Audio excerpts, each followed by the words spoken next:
voilà, m'honore en tant que mère de pouvoir animer et surtout participer à ce dialogue et surtout à cette concrétisation vraiment du vivre ensemble, quelles que soient nos origines, effectivement nos pratiques culturelles ou pas, et surtout nos échanges sur les valeurs de la République qui sont plus que jamais d'actualité, plus que jamais à protéger, plus que jamais vraiment à chérir dans ces périodes parfois un peu sombres que nous traversons.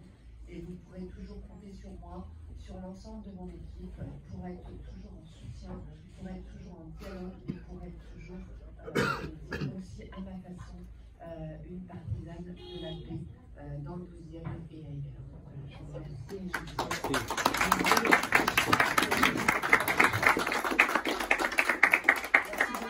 et je vais repasser les casques incroyables. Alexandre peut-être Alexandre est parti stationner, il arrive d'Égypte, il est à Alexandrie. Et c'est vrai, hein? Non mais c'est vrai, c'est vrai.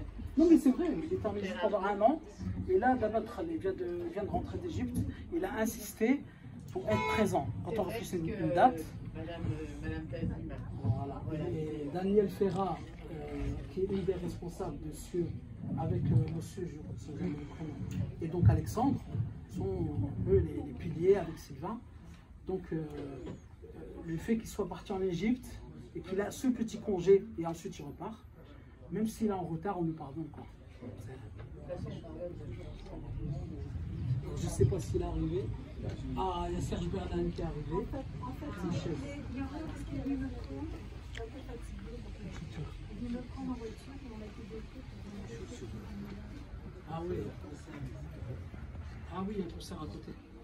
Alors il faut une place pour Serge. Il y avait quelqu'un là-bas, Chloé, il y avait quelqu'un ici ou pas? Ah non, Alexandre. Ok. Je vais le prendre sur mes genoux, Serge, si tu peux t'installer là pour l'instant et après on va t'installer. Toi tu es bienvenu chez toi, tu connais ici, tu as l'habitude. Voilà. C'est pas invité, tu es chez toi. Je présente Serge Bernaïm, rabbin et responsable de CIE, et il est aussi algérien. Voilà. Ça c'est une parenthèse, mais les Algériens ils aiment bien qu'on le dise. Marocain le Mohim Diallah, c'est voilà. Il connaît mieux l'arabe que moi. Il connaît mieux l'arabe que moi. C'est les meilleurs, les Marocains. Hein? Non, faut pas dire ça. Faut pas dire ça. Installe-toi bien. Merci.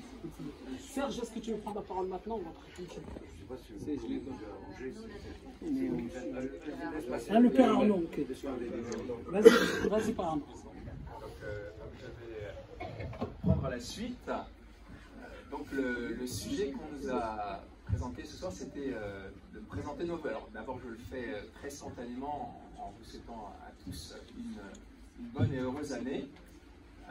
Peut-être que vous savez que pour nous, chrétiens, le pape François a décrété que ce serait une année jubilaire, c'est-à-dire que tous les 25 ans, depuis l'an 1300, ça fait quand même un moment, on demande à tous les chrétiens de vivre d'une façon un peu particulière l'année, avec le souvenir de l'incarnation de notre Seigneur Jésus. Donc pendant toute cette année, on va faire mémoire de ce qui s'est passé il y a un peu plus de 2000 ans, et donc d'une certaine façon, on pourrait dire que toute cette année va être un grand Noël, puisque Noël, c'est la fête de l'incarnation. Et c'est justement là-dessus que je voulais vous parler ce soir plus spécifiquement, parce que, puisque on va parler des vœux que chaque religion porte à ses fidèles, bien, nous, nos vœux, ils se font dans la lumière de Noël. Le 1er janvier tombe une semaine après Noël, et en fait, on parle d'un octave de Noël, c'est-à-dire 8 jours. Alors, les grandes fêtes chrétiennes se vivent toujours sur 8 jours. Un jour, c'est trop peu. Un jour, ça passe tellement vite, 24 heures. Donc en fait, pendant 8 jours, on est dans la même solennité, dans le même esprit.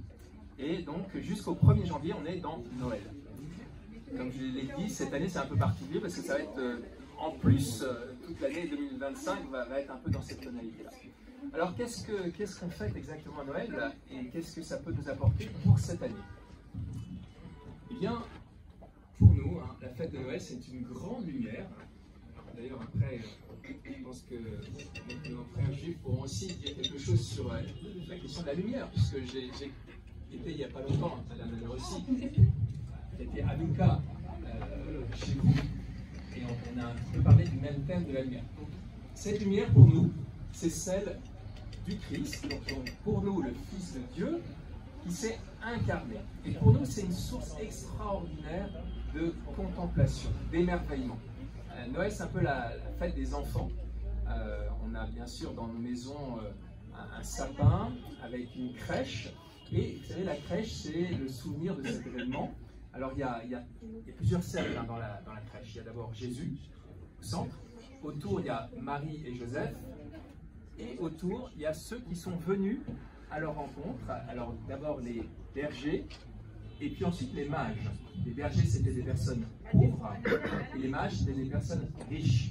Les bergers, c'était des personnes juives, les mages, c'était des personnes païennes, c'est-à-dire non juives.